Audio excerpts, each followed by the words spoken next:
what if events went differently? What if Harvey Dent was not knocked down by Batman in The Dark Knight? In today's fanfiction, we explore 4 different scenarios. First is, what if Harvey kills Dent's son? Batman saves Harvey Dent from falling to his death, the boat carrying the passengers explode, and the Joker wins, and lastly, if Jim Gordon himself died. Be sure to make your choice and tune in to today's video.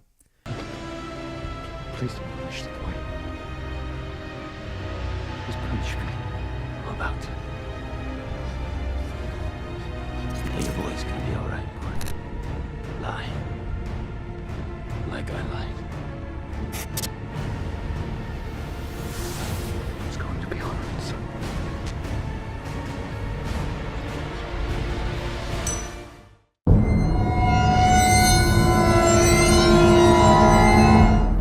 Harvey kills the boy. Gordon's son was being held hostage by Two-Face. Two-Face then shot Batman and threatened to kill Gordon's son, claiming that Gordon was responsible for the death of Rachel. The plot still follows the same as the DC storyline. However, this time, Harvey quickly flipped the coin, and before Batman could take him down, the coin was in favor of killing the boy. Harvey then shot Gordon's son in front of him, and Gordon watched in horror as his son collapsed to the ground. Harvey then smiled and told Gordon that he now knows the same pain he suffered when he lost Rachel. Batman then tackled Harvey off the building to his death. The remaining events of The Dark Knight plays the same, where Dent was hailed as a hero and Batman was responsible for the killing spree, including his son. Gordon eventually destroyed the Bat signal, and Batman went into hiding. Lieutenant Gordon would be promoted to Commissioner Gordon as in The Dark Knight Rises. But the major difference here is that Gordon started to change to be more brutal. He still had a grudge against Harvey, even though Harvey was dead. Gordon felt that the Gotham Police Department needs to be more strict and determined in cracking down on the crime rates in Gotham. With Batman gone, many crooks and criminals were looking to exploit the opportunity to take over Gotham. However, with the Dent Act in place, the crime rates took a decline drop. On the surface, it seemed that the Dent Act was successful. In reality, Gordon has been leading tactical missions to hunt down and kill Gotham criminals if necessary. Still driven by the death of his son, Gordon vowed to wipe off all crime from Gotham. A few years have passed since the death of his son, and Gordon was involved with a raid one day of some drug cartels. During the mission, Gordon received intelligence that there was a burglary occurring around the street. He told his men that he would pursue the burglars, and Gordon saw a couple who were trying to flee at the crime scene. Gordon told the burglars to stop, but they refused to heed him. They fired back at Gordon, and in return, Gordon shot back at them. A shootout began, and Gordon eventually shot both of the couple. It turns out that the couple were burglars indeed, but they were not responsible for the burglar that was on the police transmission. Gordon was furious, but he told himself that on the bright side, another set of criminals have been wiped off of Gotham. However, Gordon has in fact created a new villain who would haunt his mistakes. 5 years later, there was news that a man who resembled Batman had begun terrorizing the streets of Gotham. The villain has a costume similar to Batman, but is distinguished by his mask in the shape of a W insignia. His suit was also in crimson and purple color. He called himself as the Wrath. The Wrath had a similar costume and fighting style as Batman. The Wrath publicly declared that he will destroy the law and the law enforcers of Gotham.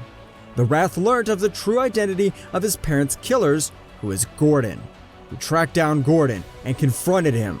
He told Gordon that since the death of his parents in Gordon's hands, he has traveled the world to work as a gun for hire. He also told Gordon that he knew that Gordon was a close ally of Batman when Batman was still active. The Wrath said that instead of killing Gordon alone, he would kill anyone else who mattered to him and would bring Batman back to the spotlight. The Wrath tracked Batman down and eventually learned of his true identity as Bruce Wayne. He learned of Bruce's relationship with Alfred and Leslie Tompkins, Bruce's grandmother. Leslie was the woman who was with Bruce the night his parents were gunned down.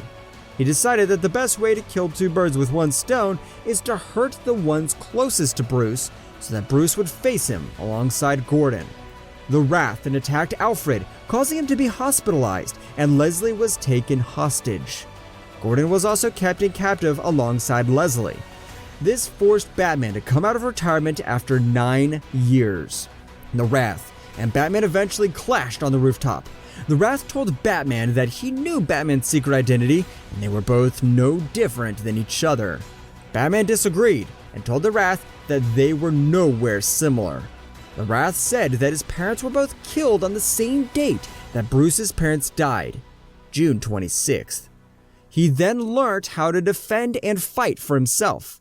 The only difference between him and Bruce was that Bruce wanted to eliminate crime in Gotham, while the Wrath wanted to eliminate the law in Gotham.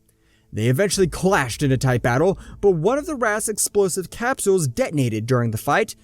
Batman attempted to throw Wrath off him during the fight, causing the Wrath to accidentally landing in the fire caused an explosion. The Wrath then fell over the edge to his death, and looking from the rooftop, Batman felt that watching the Wrath's death was like watching his own death. Leslie and Gordan were freed.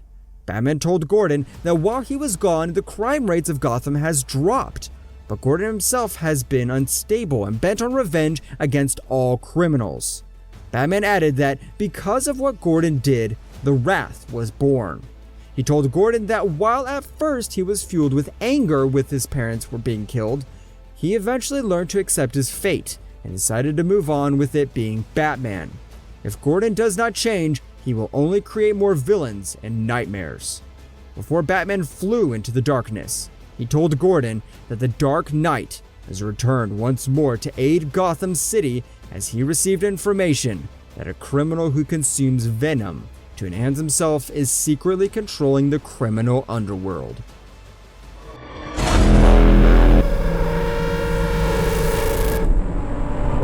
Batman saves Dent. Gordan looked on as his son was being held hostage by Harvey Dent. Two-Face then flipped the coin to determine the boy's fate, but Batman with his body armor tackled Two-Face off the building. However, this time, events played out differently. Instead of Two-Face falling off to his death, Batman shot the grappling hook in time up to the roof of the building while carrying Two-Face. Two-Face wanted to shoot Batman to kill himself, but his body armor deflected the bullet. Batman then took Two-Face into custody and told Gordan that he needs to be locked up in Arkham Asylum. For the crimes he did, sending him off to a normal prison would not suffice. Harvey was eventually replaced by Janice Porter as Gotham City's district attorney. With Harvey and the Joker locked in Arkham, things seemed to have settled down. Harvey Dent's identity as Two-Face was known to the public, resulting in Gotham divided and unsure on whom to trust. In this timeline, Batman does not go into hiding as he did not take the blame for Harvey's deeds. On the other hand, Bruce blamed himself for letting Harvey go beyond saving. He felt that he should have been there for Harvey when Rachel was killed by the Joker. Instead, he was too busy being Batman that he neglected Harvey, causing him to be the notorious Two-Face. Ignoring help from Gordan, Batman fell into depression and became more of a loner. Several months later have passed, and Batman decided to visit Harvey in Arkham Asylum. He saw that Harvey was still himself, and the psychiatrist has confirmed that Harvey was suffering from bipolar disorder and paranoid schizophrenia. During the visit to Dent's cell, a large breakout occurred at Arkham Asylum, causing a lot of the inmates managed to escape. Batman was unable to stop all of them, and Two-Face escaped in the process. After the commotion that occurred at Arkham Asylum, several inmates were found to be killed the next few days. Their deaths were in the same manner. They were all hung. The new mayor, Janice Porter, stated that all criminals who escaped from Arkham will be sent back there, and the new killer who has been hanging the victims will be arrested. Batman went on to patrol, trying to understand the victims' patterns. Every victim that was killed was not only hung, but a hangman riddle was written on their bodies. Batman figured that this might be the work of the Riddler, who is infamous for such tricks. Batman tracked the Riddler down and interrogated him. He was about to beat the Riddler into a pulp when the Riddler assured Batman that he has not had the faintest idea of the incidents that occurred.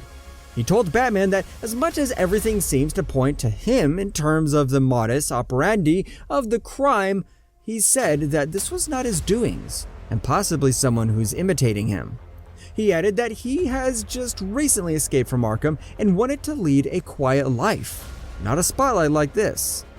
Batman felt that the Riddler was telling the truth and gave him to the Gotham police. Batman felt that the Riddler was out of the equation and the next possible target would be Two-Face himself, who was bent on revenge. Soon enough, several other high-level officials and policemen were hung with another riddle on their chest. Batman found another pattern to their deaths of the victims. They were involved in Harvey Dent's original campaign when he was running for the district attorney of Gotham. Batman felt that this cemented the fact that Harvey was indeed the Hangman Killer. The killer was dubbed as the Hangman Killer, as the victims would be hung in a riddle left behind similar to the Hangman game. Batman went to Harvey's old DA office and realized that the riddles on the victim's chest came from the same paper notes on Harvey's desk. The evidence were all pointing towards Harvey as the killer. The DA, Janice Porter, was secretly having meetings with a mysterious man, which was revealed to be Harvey himself. A flashback revealed that Janice studied at the same college and fell in love with him. She stalked Harvey and eventually ended up having sex with him during those mysterious meetings. Harvey told Janice that he would find the Hangman Killer and kill the person. Harvey then launched his own investigation into the criminal underworld, searching for the Hangman Killer. Later on, Harvey came into contact with the Joker, who he has assumed was the Hangman Killer. Harvey, who was still mad with the Joker, attacked the Joker, but the Joker managed to escape. Harvey tracked the Joker to his old office, where he was shocked to see Janice was tied up by the Joker. The Joker told Harvey that it would be like Rachel 2.0 again, but this time, Harvey, who was already consumed by hate, told the Joker that he has always loved Rachel, and Janice has no place in his heart. Harvey proceeded to shoot Janice in the head, killing her ultimately. The Joker used the opportunity to escape the situation into the shadows. Harvey looked over Janice's lifeless body and left to continue searching for the Hangman Killer. Two-Face was then ambushed when several explosions ripped through his hideout. He managed to escape and was drawing in closer to the Hangman Killer. Eventually, the Hangman Killer was revealed to be Sofia Gigante Carlone, the daughter of the crime lord Carmen Falcone. She wanted to exact revenge on Harvey Dent, who destroyed her father's crime world and also his death. She had killed everyone who had helped Harvey to become the district attorney and further his career, and left clues to make it look like it was him all along. Sophia eventually fought against Batman and Two-Face, but Two-Face managed to shoot her, killing her. Two-Face tried to escape from Batman, but was intercepted by the Joker, who shot him, killing him for good this time. By the time Batman arrived, Two-Face was already dead, and the Joker has escaped. The death of Janice Porter was made public, causing a new DA that had no prior associations with Harvey Dent elected. Batman was upset that Harvey was killed, but at the same time, he knew that Harvey was beyond saving, and maybe this was the best way to end Two-Face. The inmates who escaped Arkham were eventually captured except the Joker, whose whereabouts remained unknown.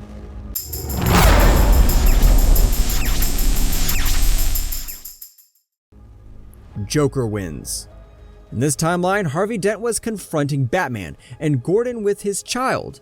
Deciding on the fate of Gordon's child, Harvey was about to flip the coin when Batman heard a loud explosion. He saw the explosion coming from the sea. Decided to use the distraction, Batman tackled down Harvey, causing his gun to be removed from his hand. Batman managed to subdue Harvey, but received news later on that both the boats carrying the passengers exploded. Batman and Gordon were horrified on hearing the news.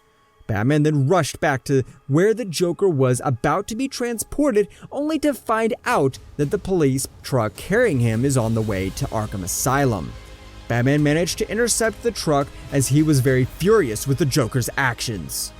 On his way, he received news that the Joker has successfully escaped from the police truck after the driver went rogue and decided to help the Joker. However, it was too late when Batman arrived at the scene, as all the policemen were killed. There was a note left behind by the Joker, written in blood, that stated that the Joker will come back after everyone else that Batman cares about. Batman felt that the Joker was just messing with his head, but decided to hunt him down. Batman then saw something that resembled the bat signal, but this time it was the Joker signal. Batman decided to take his Batcopter and went to the location. As he approached the warehouse, he heard the Joker taunting him on how he let Rachel and the passengers die. Batman saw the Joker escaping the warehouse, but before he could pursue the Joker, Batman was caught in the explosion. The warehouse came crashing down onto Batman, and the Joker saw from afar that Batman was lying amidst the debris, motionless. Joker realized that before he could finally stop being Joker, he needs to destroy everything that Batman has lived for, including Gotham. Batman was not dead, but by the time he was awoke, it was already morning. He saw part of Gotham was already engulfed in flames. Trying to understand what was going on, he decided to go back to the Batcave to regroup. However, on his way back there, he saw thousands of Gotham City's citizens turning crazy and were exposed to a green poisonous gas. Batman knew that this was the Joker's actions. He decided to go to Gotham City Police Department first to get an understanding of what happened. When he arrived there, he was shocked to see Commissioner Gordan and the rest of the police force were slaughtered. They were cut into pieces, and the walls were stained with blood, telling Batman to chase after him. Batman was driven with vengeance, and only plans to kill Joker now. He eventually came face to face with Joker. Joker told Batman that he has already released the Joker gas across Gotham, transforming the children to kill their own parents. His goal was to create an army of crazy Jokers. Batman told Joker that his sick plan was to end today, and that he would kill the Joker regardless of his code of honor of not killing his enemies. Batman was mad at the Joker. The Joker then threw several pictures on the ground. The pictures where Alfred and Harvey were gagged and shot in the head. The Joker told that he deducted Batman's identity and was just toying with him all this while. He added that it wasn't difficult to figure out Batman and Bruce Wayne's identity. He said that he has killed everyone who were close to Batman and Bruce Wayne. With the Joker gas spreading across the city, Batman, who was bent on killing the Joker, grabbed the Joker and choked him.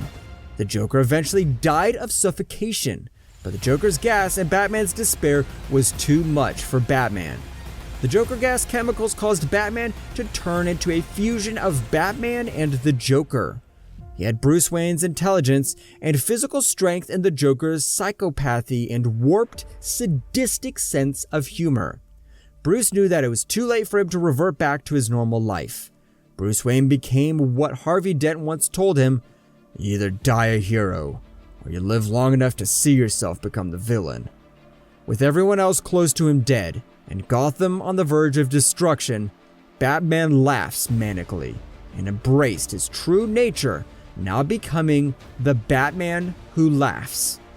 Batman then figured that he needed to assemble an army of young children who were infected by the Joker gas to become his personal killing machines.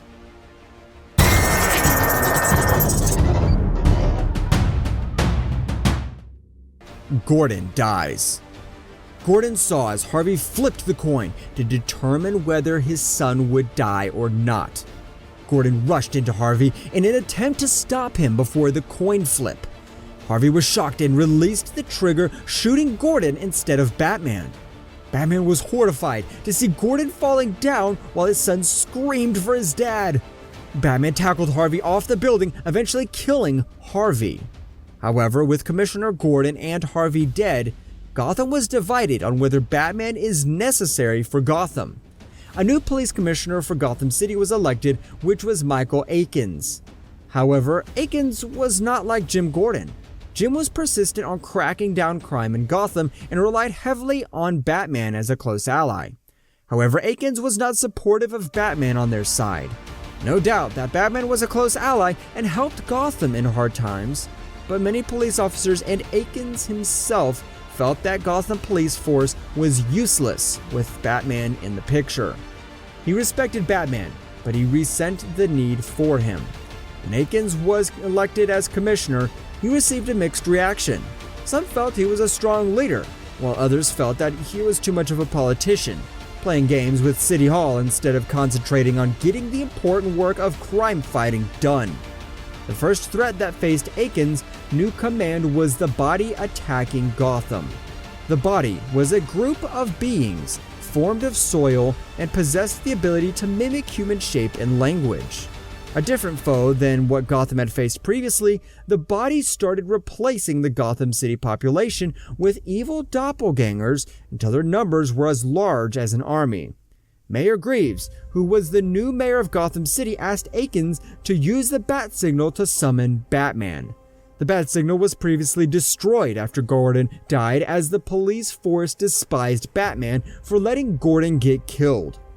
When Batman posed a threat, they tried to eliminate him as well. The Body created a perfect replica of a missing girl to lure Batman into a trap, which was unsuccessful. After this, the Body surrounded and cornered Batman at the rooftop of a building. Outnumbering him 100 to 1, Batman was saved by the timely arrival of the Penguin, who sought revenge against the Body for destroying the Iceberg Lounge and attacked them with 3 chopters armed with rotating barrel machine guns. When Batman entered Riley Park, he located the source of creation of the Dirtman and stopped a ceremony of transformation. However, Mr. Friendly, the one in charge of the creation of the monsters, killed himself in front of Batman. At that moment, a large group of the Body gathered around the GCPD headquarters, waiting to ambush Batman. Batman eventually defeated the Body after setting up an explosion in their base. After the events of the Body, a huge gang war erupted between the major crime lords in Gotham, resulting in a full-blown war between Gotham police and the gangs. Batman decided to aid Akins and asked for permission to control the entire police department. He felt that Akins was incompatible, and there was a sense of corruption in the police department. Akins refused to aid Batman, and Batman decided to put a stop to the gang war by himself. However, this resulted in the death of a large number of police officers, causing Akins to declare Batman as their #1 enemy. Batman was declared as illegal in Gotham, and his bat signal was destroyed once more. Batman went to the shadows for several years, and Gotham started to turn back into how it was before Gordan took over the police department. As Gotham's police force was reeked with corruption, Akins saw that the bat signal was rebuilt again, and a woman arrived at his desk, telling him that the mayor has already appointed her as a new commissioner of Gotham Police Department. Akins refused to believe it and asked her to be gone from his office. Akins then saw her name on her badge and couldn't believe it. It was Gordan's daughter, Barbara Gordan, and she has stepped in her father's footsteps to be a police officer and hopefully change Gotham. Elsewhere on the streets of Gotham, a woman was being slaughtered and a man was laughing. He licked his knife filled with blood and looked into the sky. He thought to himself, "Dad, are you proud of me now? I will get back what they did to you." The moonlight shone on him, revealing it to be James Gordon's son, James Gordon Jr., a murderous sociopath. That's it for this video. It was fun writing the scenarios and the outcomes for this video. I decided to include Batman's mirror enemy, the Wrath, and Batman Dark Victory plot for both the first and second videos. If you're not aware, there will be a new animated movie, Batman The Long Halloween, which will feature the villain Holiday. The Dark Victory story arc serves as the sequel to The Long Halloween. The Joker ending was inspired by The Batman Who Laughs and Batman Legends of the Dark Knight. Let me know in the comments section, what did you think of this video? What would be your scenario if you planned these 4 endings? I hope you enjoyed this video, and I will see you in the next video. Let me know if I should do more DC fanfictions. Until then, this video is purely my own creativity and research, and I do it to entertain you guys. Until then, take care, and I will see you in the next video.